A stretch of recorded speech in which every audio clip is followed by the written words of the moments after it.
Hello, welcome to Brew from the Bothy number. I can't do fingers today. Number 7. I'm so sorry. I am currently largate. I got a cold from our best friends. It's very giving of them. We went to see them for the bank holiday weekend, and in return they gave me a cold. So I'm not sure how much brain power is going in up here today. I'm feeling a little bit rough, so apologies. I know you can hear it in my throat. So I'm going to put extra special attention into the captions today to make sure you can really understand what it is that I'm saying, because Scottish accent plus a cold is not a very good mix. But hello, I am waving. Look, I'm still smiling. You can't keep me down. It has been a busy old couple of weeks. I've been doing a lot of video editing. I had loads of videos that were kind of backing up, and whilst I would love to be so organised that I record a video, edit it, get it live, that doesn't really happen. What happens is I end up doing a lot of batching. So I've just uploaded some new tutorials on extended double crochet, how to do a starting extended double crochet UK terminology, and also how to do an extended double crochet 2 together. So if you need them, they are already up on my Fairy H Designs YouTube channel, same one that this is on. And what really kick-started that was that I went and did the talk at River Knits last weekend before last. I told you, brain not functioning. Last weekend I was away getting a cold. Weekend before that I did a talk on ways to refine your crochet. I loved it. It was so nice being at River Knits. It was so nice being at their open day and being able to speak to people about crochet face to face. It was really lovely. And if you came and said hello afterwards or just before, hello, I met so many lovely people there. And the talk, I think, went well, and I did record it, but I felt a little bit nervous and a bit rambly.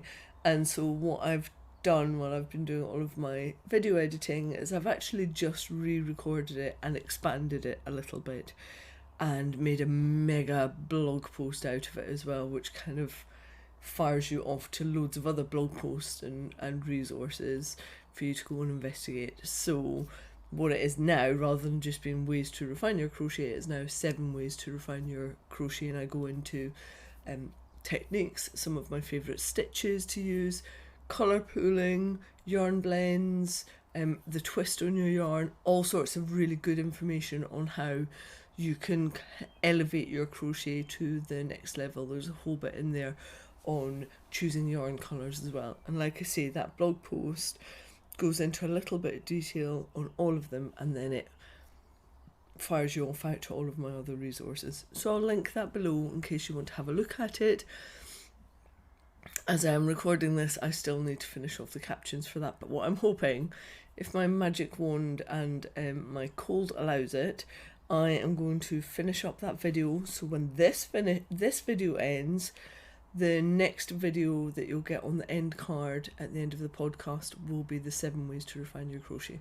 So if you want a double bump of me talking at you with a cold, then just watch that one straight after. And it covers all sorts of good stuff. I've put maximum effort into that this week to try and get it ready for when I launch this today on Happy Hump Day Wednesday. So yeah, I've got quite a lot of work to get through this morning, and I need to get going with it. Let's just get some water so I can breathe.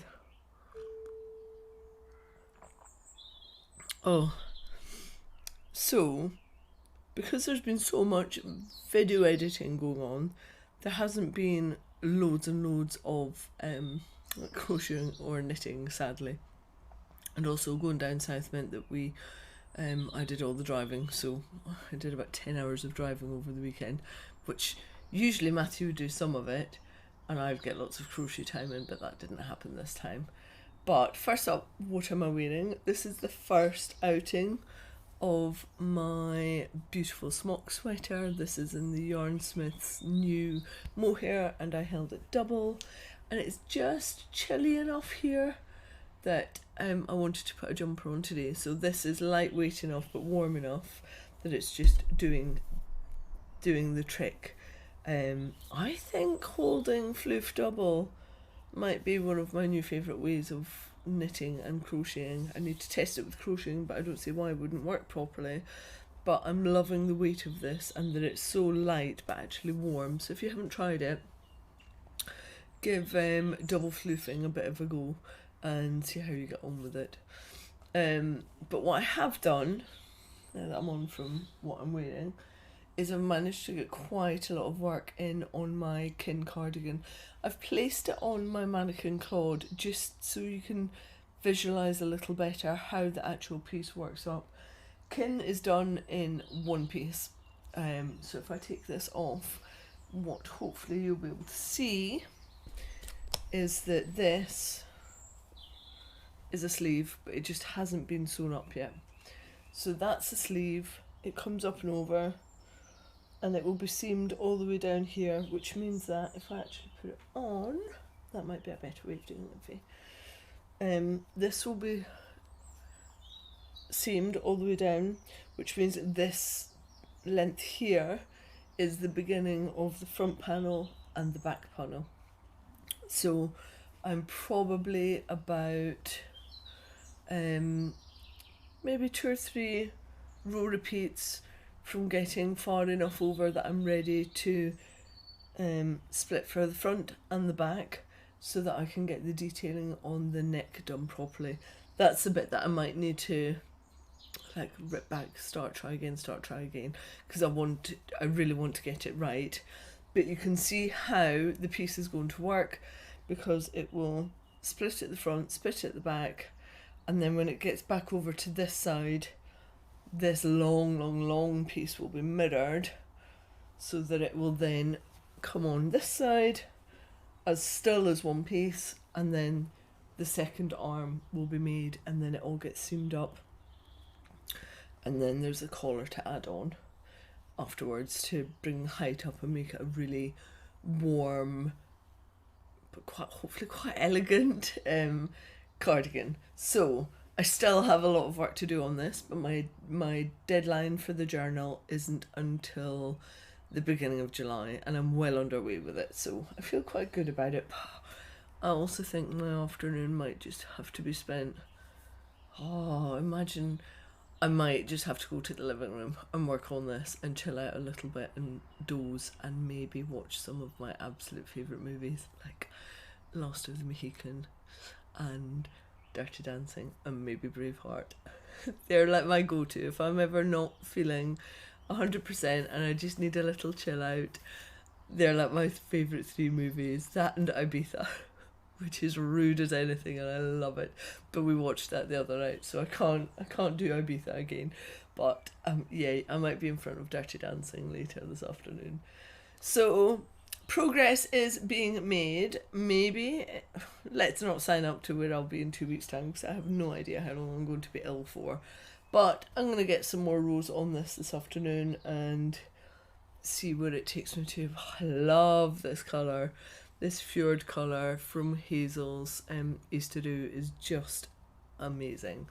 I'll pop a link to it in the website. I've spoken about it before, but as far as a Shetland yarn goes, it's really beautiful to work with. It's warm, it's really structured for stitches as well. You can see how nicely the stitches are they're staying put. They're opened up enough that the lace work, the kind of fretwork is showing nicely. It's a really nice yarn to work with. And when I was going through my stash, I was having a little bit of a tidy up, and I found that I'd also brought back from Shetland some little nuggets of colour from Hazel as well. I must have had a plan for them at the time, I can't remember what it is, but I'm wondering if maybe I'll do like the top of a sock, a knitted sock, maybe a little bit of colour work where you don't have to have anything with nylon or silk or bamboo in it as a durability factor. So yay that I've got more of Hazel's yarn to go at and use. But let's just drape that one there for now. Oh. So more progress to be made on my cardigan. Let's see where today takes me to. And then the other thing that I have been working on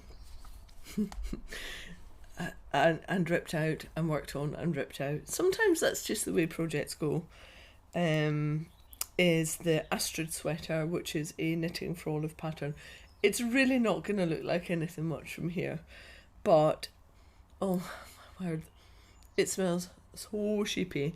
This is Exmoor Sock Yarn by John Urban Textiles, and I'm loving how it's working up in this jumper. It's got quite a funky bottom to it, so you do all of the ribbing as a straight up and down rib, and then you pick up the side of the rib stitches, and what that does is gives you this lovely curved edge on the front and the back. Can you see that? So when I wear it, it's going to have a curve coming down on the rib down at the bottom. Yeah, I had to rip out some of the rib on this, and then maybe I was ill earlier than I thought I was, because I had got to maybe this far up after the rib and realised that I had somehow twisted my needles around it and created a twist within the whole thing, which you can't unremedy that. I think you can at the very beginning, possibly with crochet. I know you can do it with knitting, possibly with crochet as well. If you catch it in the first round or first couple of rounds, you can undo it. I've seen that done on social media, but I'd gone too far, and so I had to rip it all back down again. I took it all the way down to the top of the rib and started and picked up the stitches again. So this has been a very well used jumper and yarn, but it's actually knitted back up really easily, and I've deliberately gone for quite an open gauge on the jumper because I want to wear it with I think I want to wear it with like quite a nice cotton shirt underneath it, and I overheat very quickly. So if I'd done this as a really bulky weight of jumper, by the time I've got that on top of a cotton shirt, I just would overheat, especially my underarms. It feels quite claustrophobic to me, so I've deliberately gone for a little bit bigger, and because of the colour and it's got a slight tweediness to it, it just makes me think of Mithril. I feel like I'm creating myself a little hobbit jumper, a little protective hobbit jumper in this. Such lovely yarn to work with. It's got a very high twist to it, and at times it almost feels like you're working with a single, with like a one strand, although it's not. It has I don't know how many plies it has to it, but the colourway is called Drizzle, and it is 60% Exmoor Blueface, lovely and soft, bit hard but quite sturdy. 20% Cordial, like soft, like going into merino. I think Cordial is a mixed breed of merino and Polworth, so both really soft brought into one new sheep breed. And then it's 10% Svartblaze, which is what is giving you the little dark hints to it, because Svartblaze is a brown dark sheep. And then 10% nylon for that structure and durability. And you don't just have to use it for socks, so hence why it is my jumper. But it's just so nice. And I know I said it earlier, but the sheepiness is quite something that's coming off it, which I love. That extra sensory element of very sheepy yarns. It makes me very happy.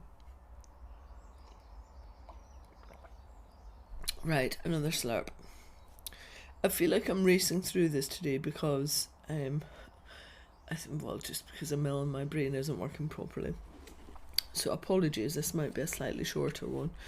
The other thing that I wanted your help with, actually, because I'm thinking that I might like to pull together a blog post on places that you can buy vintage yarn. This is on the back of 2 weeks ago I talked about that big curly whirly loopy mohair yarn that I'd been given, which I was hoping to get a hook into before today, and it just hasn't happened.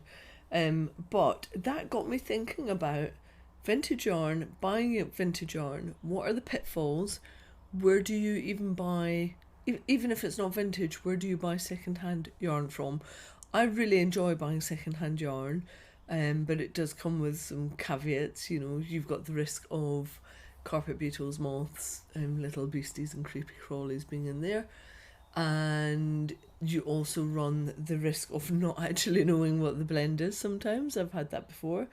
So I'm wondering, I would love to pull together quite a comprehensive list of where people buy secondhand yarn from, and also what the caveats are. So I would love to know, like, I sometimes get it from Vinted, Top Tip. You might not have thought of Vinted because I think often people just think it's for clothing, but actually Vinted has got quite a lot of yarn on it, and crochet books and knitting books and crafting books at large. And one of my top searches on Vinted is just to put skein in, and if you put in skein it will pull up cakes of yarn, hand-dyed yarn, all sorts of stuff. And there's all sorts on there. So yeah, pop in skein into Vinted, and it might bring up embroidery threads as well, but they're easy to just scroll past. But lots and lots of yarn on Vinted. I also quite like eBay sometimes, and there are some Facebook groups that I would also use, and then you've got charity shops. But are there other places that you are buying like second-hand, probably unused yarn from? Because I'd really like to pull together this list and like talk about ways that you can protect yourself, basically. Like one of my examples is going to be this yarn that I'm holding up is a mohair. I think I got it from eBay, but what made me buy it was this label. It only has very few bits of it that actually are in written in English, so it's British Mohair Spinners. And then I was fairly sure that it was going to have been made in the UK, but I bought it on a whim because it was very affordable. And then afterwards I put Google Lens on it and translated it to get exactly what the blend was and more detail on it. I think this is in Russian, I think. But like top tip, and one of the things I would cover in the blog post is to use Google Lens over the photo if it's not in English, if the label isn't in English. Sorry, I am going downhill quickly. So I would love to know, where are you buying secondhand yarn from? What have your experiences been? Like, if you had a top tip for somebody, what would that top tip be? I've bought loads of secondhand yarn. I don't always, but I have lots of yarn, but a lot of it has been very affordable through charity shops. Or another top tip is the sale bin at John Lewis, because they often get rid of single balls of yarn. It's quite often rowan and really nice yarn, and you can pick them up for £1. So I always go bin diving when I go into John Lewis, if it's one that's got the haberdashery store. I am very Scottish in my approach to buying things. I love a bargain as long as it's the right thing. Yeah, what are your top tips, please? Top tips, please. I would love to know where you're getting your second-hand yarn from and what your experiences have been. Right, as much as I don't want to cut this short, my throat is starting to tickle and I'm definitely going downhill. So I think the best thing I can do is conserve my energy, come back in 2 weeks' time with all the things to talk about, and yeah, just maybe go and watch Dirty Dancing. I think that's what's in my future. Sorry that this is such a quick one, but I'm really not well. Right, I'm gonna scoot. I will make sure that I link all of this stuff out, and I will see you in 2 weeks' time. Love to you all. Thank you. I am weaving.